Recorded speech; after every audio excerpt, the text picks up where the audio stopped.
You know, it was once said, particularly in this room, believe none of what you see, well, half of what you see and none of what you hear. It's interesting when you talked about 10 more homicides in the area, and you said central division. You said the central area, as if central area only covered Skid Row. Right. Your question should have been, what actual area covers Central where these 10 homicides took place?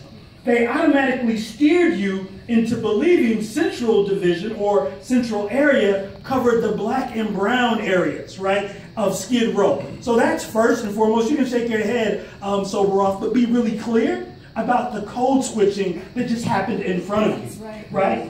You should also never conflate homelessness, right, with the homicides in the area. The things that you attempted to do in the dehumanization process was talk about drugs, mental illness, and territorial disputes as being the reasons for homicides in the area, right? Now, everyone knows when you begin to talk about mental illness and the police department, the last thing that you want to connect is folks suffering with mental illness are violent.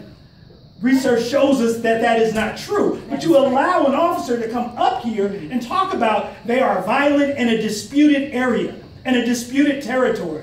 It's interesting, if we are talking about disputed territories, then we would have to think about the role that the LAPD plays in gentrification and creates these disputes in our communities. That's right. right. And so, 10 more homicides in the area, I want to know what area, right? I want to hear beyond the bullshit around mental illness and drugs being the predeterminate factors. Ask real fucking questions of people who sit in front of you with this bullshit.